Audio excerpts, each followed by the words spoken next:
Welcome to Trash Talk MMA, the #1 podcast for news and insight that matters in the world of mixed martial arts. Brought to you live and unfiltered from all four corners of the globe by MMA aficionado, Antoine Peltier.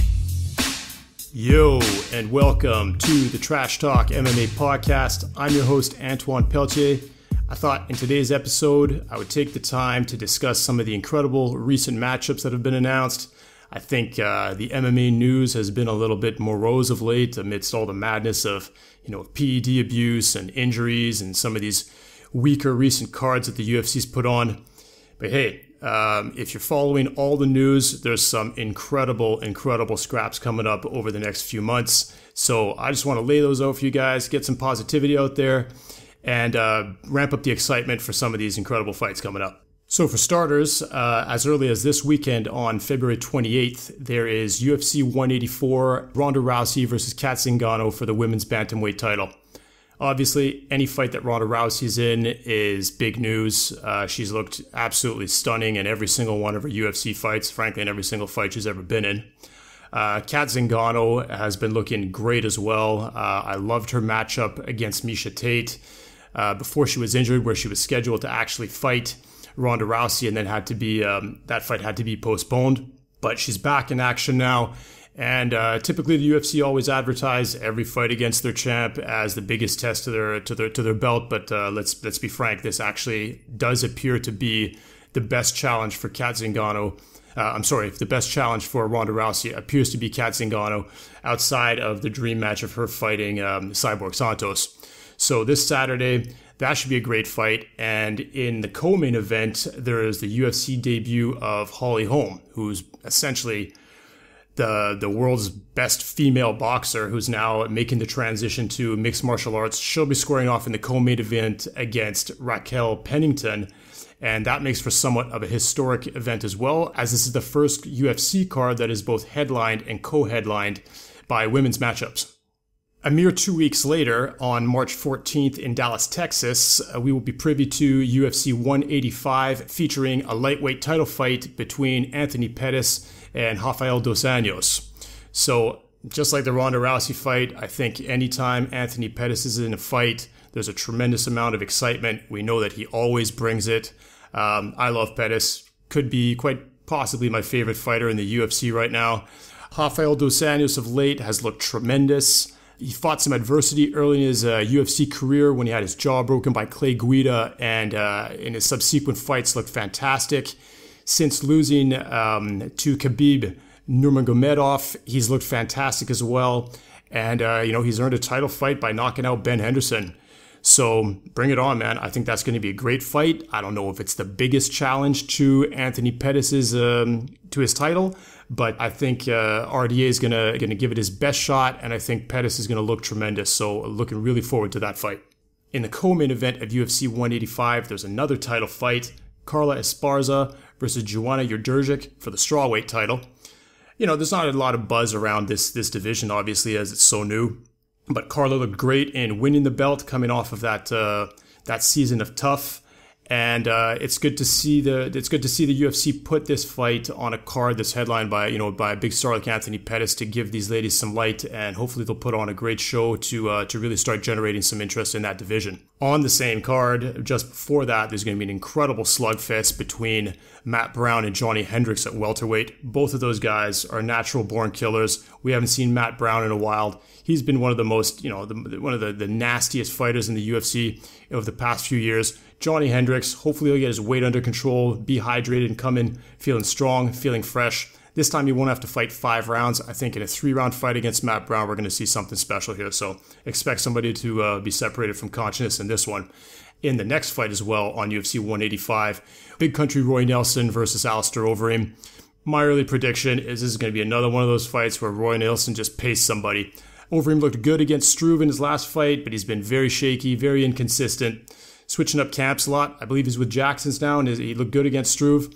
But my early money would be on Roy Nelson. Roy Nelson just seems to step up and knock out dudes like this at will. So UFC 185, top to bottom, the main card's rock solid.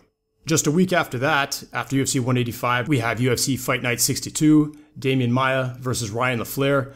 While that is an interesting main event because Maia's been out for a while and LaFlair's look great, I'm most excited about another fight on the main card, mainly Killer B Saunders versus Erick Silva. Killer B is awesome. I think he's a really underrated fighter. He had a great stint in Bellator. He had some wins, had some losses, but I mean, guy always brings it. When he wins, it's always by a crushing defeat. Erick Silva's the same thing. Inconsistent in terms of wins and losses, but never inconsistent in terms of, bringing the energy, bringing that intensity, and putting on a thrilling fight. So these are two of my favorite fighters. Again, not because of their credentials, but just because of the intensity that they bring to the table. And I think this is an excellent piece of matchmaking by Joe Silva. A mere 2 weeks later, we have UFC Fight Night 63. That's going to be on April 4th out of Fairfax, Virginia. This one's headlined by an incredible featherweight fight between Ricardo Lamas and Chad Mendes. Both of those guys have looked fantastic. I believe Lamas rocked and then submitted Dennis Bermudez in his previous fight, whereas Chad Mendes had that incredible title fight rematch against Jose Aldo and looked like a winner despite losing that fight. So that's a great main event on UFC Fight Night 63. Lower on that main card is Al Iaquinta versus Jorge Masvidal. Al Iaquinta looked incredible against Lozon, incredible against Pearson, and Masvidal really hasn't had that breakthrough fight yet in the UFC, and I think this is the perfect opponent for both of those guys to really bring it. Again, both natural-born killers. Both guys love to bring the pain, and I'm thinking, this is either Iaquinta really putting a stamp on his place in the lightweight division, or Jorge Masvidal's UFC coming out party. So look forward to that one. Then yet, just another week later, we have UFC Fight Night 64. This time it's going to be the UFC's debut in Krakow, Poland, and we're going to be treated to the rematch of Mirko Cro Cop Filipovic versus Gabriel Gonzaga. If anybody was witness to their first fight, it's a huge rematch. A lot of people are questioning the UFC's decision to actually bring Cro Cop back into the UFC. But hey, man, they need the star power. This is a huge matchup. Cro Cop says he's going to win this fight or die trying. I personally can't wait. Call it the sadist in me, the bloodthirsty fan, but I really hope Cro Cop comes out and obliterates Gabriel Gonzaga. It would be a monumental moment to see him win by head kick. We'll see what happens, but the money would be on Gabriel Gonzaga for sure. Then yet again, just a short week after that, we have UFC on Fox 15 on April 18th out of Newark, New Jersey. This one has a killer main event. Lyoto the Dragon Machida versus Luke Rockhold at 185. I think that's a spectacular piece of matchmaking. What an incredible style versus style matchup. Machida's looked great at 185. Rockhold's looked great at 185. I think this is going to be one of the best fights of the year, technically. And, it's just unpredictable of what's going to go down here. Personally, I think I'll be rooting for Rockhold. I think Machida's he's had his time, he's made his mark, and I think it's Luke Rockhold's time, so my money would be on him. In the same division, there's another incredible piece of matchmaking. The barbarian Yoel Romero versus Ronaldo Souza. So that's just a gigantic fight at middleweight, and I can't wait to see that. I mean, Romero's last fight, where he, very controversial, where he stayed a bit long on the stool between rounds versus Tim Kennedy, then came out and absolutely crushed. Kennedy's face was just unbelievable, and Ronaldo Souza is coming off a crushing destruction of the always durable Gegard Mousasi. On that same card, lots of other goodness. There's always great fights on these direct UFC on Fox cards. Felice Herrig versus Paige Van Zandt in the women's strawweight division. Paige Van Zandt looked like just a meat grinder in her first fight. I love that fight. Felice Herrig, she's very intense as well. I think this is going to be a crazy chick fight. Maybe one of the biggest, girl fight barn burners we've ever seen in the UFC. Both of them are going to want to mess up the other one's pretty face. Paul Felder, who you may not know but looked great in his last fight, knocking out Danny Castillo with a spinning elbow, is going to be fighting Jim Miller. And Jim Miller is always an incredible, I hate to say it, gatekeeper, but it's kind of what he is. If you can beat Jim Miller, you definitely deserve to be in the top 10 of the UFC. So that's going to be nuts. And then there's also supposed to be Max Holloway against Cub Swanson at featherweight. So that's just a massive fight with two guys with an incredible intensity, Great knockout power, great speed, great accuracy, lots of volume striking. Max Holloway versus Cub Swanson, that's, on this card's ridiculous. That could be fight of the night right there. But I mean, Romero versus Souza, my money's going to be on that. Or Harig versus Van Zandt, that's going to be bonkers. On April 25th in Montreal, Quebec, Canada, we have UFC 186 with TJ Dillashaw against Renan Barão. If you haven't seen TJ Dillashaw's first fight against Barão, make sure you go watch it now. Get UFC Fight Pass or find a way to watch it. Just an unbelievable fight. Dillashaw came out of seemingly nowhere and absolutely annihilated Barão over the course of 5 rounds. Battered him from pillar to post and knocked him out with I believe a head kick and then a series of ground and pound punches. Took the bantamweight title. He's defended it once since, but everybody wants to see this rematch. Renan Barão was undefeated for something like 8 years. Just a tear. He was scaring the shit out of everybody in the bantamweight division. And people think Dillashaw has his number. Dillashaw's convinced he has his number. Frankly, I'm convinced he has his number. I'm really looking forward to seeing if Renan Barão can overcome the mental obstacle of engaging in a brutal rematch with somebody who tooled him. So that's going to be impeccable. And on that same card, there's also the return of Quinton Rampage Jackson, who will be fighting Fabiano Maldonado. Again, not a relevant fight, but something tells me that these two gentlemen are going to come in there, put fist to face, and beat the crap out of each other. And I'm looking forward to it. And I hope Quinton Jackson has got something left in him and puts on a spectacular showing, because Maldonado's not going to go out easy. Then roughly 2 weeks later, on May 9th, there's going to be UFC Fight Night 65 out of Adelaide, South Australia. Only one real fight on here that I'm interested in, but what a fight it is. Mark Hunt versus Stipe Miocic at heavyweight.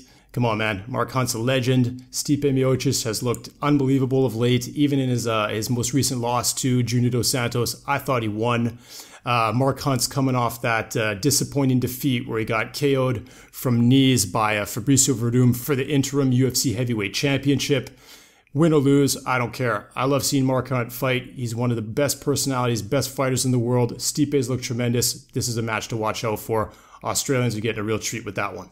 Once again, a week after that, there's going to be the UFC debut on May 15th in Pasay, Philippines, where we're going to be treated to quite a spectacular super fight in this main event. Unexpected matchup, Frankie Edgar versus Uriah Faber at featherweight. Frankie Edgar, since dropping to featherweight and losing to Jose Aldo in his immediate title fight, he looked incredible, defeating and submitting Cub Swanson in his previous matchup.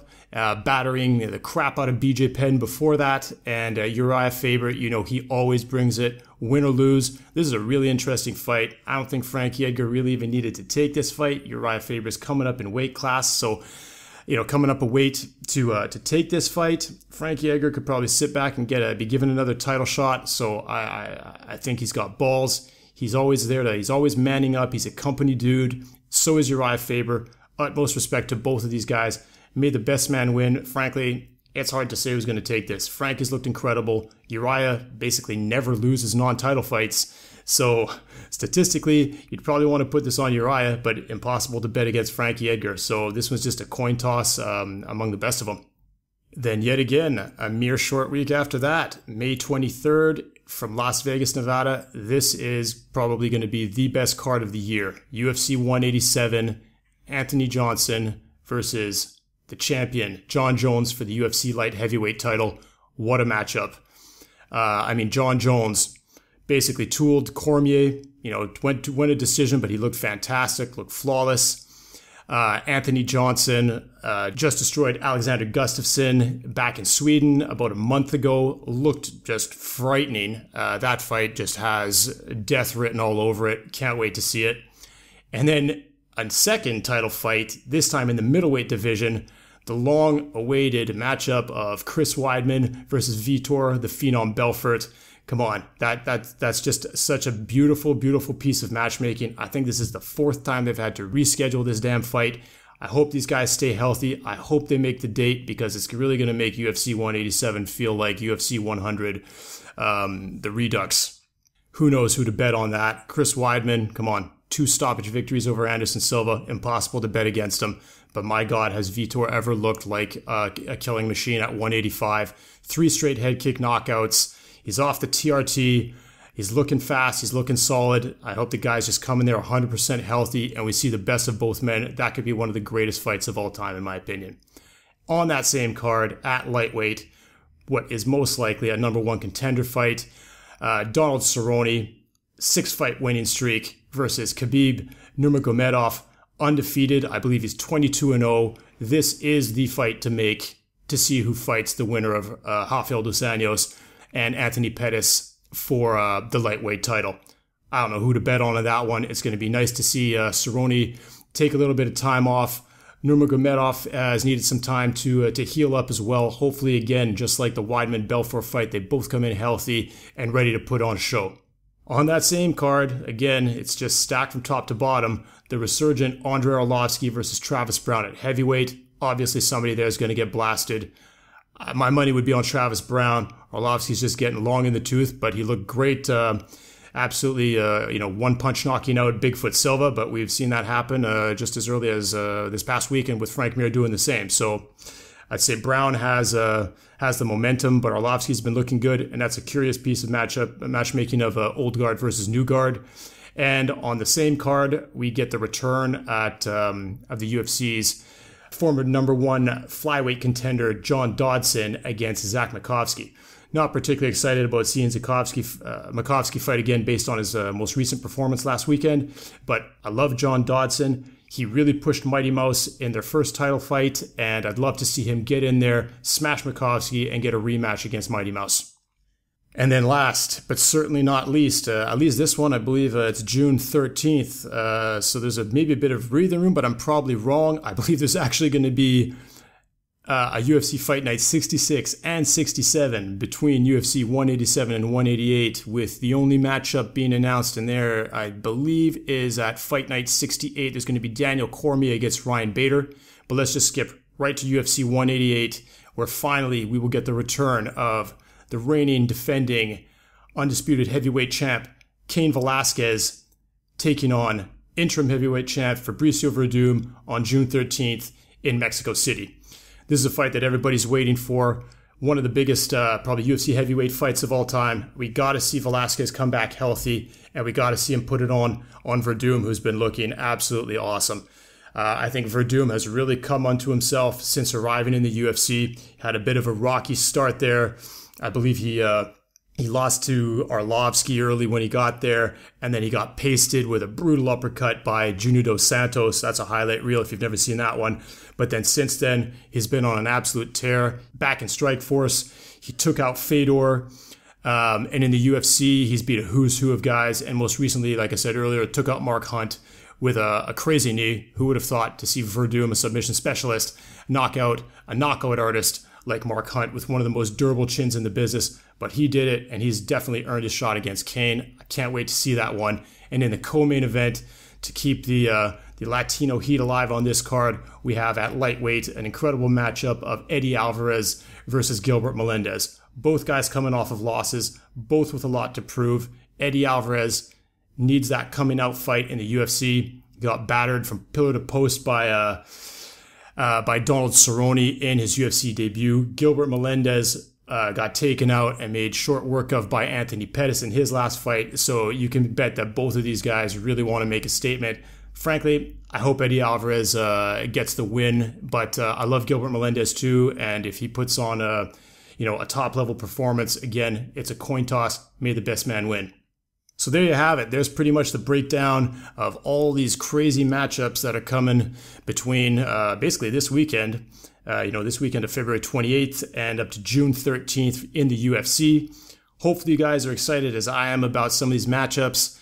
Give me your thoughts. Tell me which ones you're most looking forward to and why. Hit me up on Twitter. Go to trashtalkmma.com. Leave your comments there under the podcast, and you will be hearing back from me very shortly.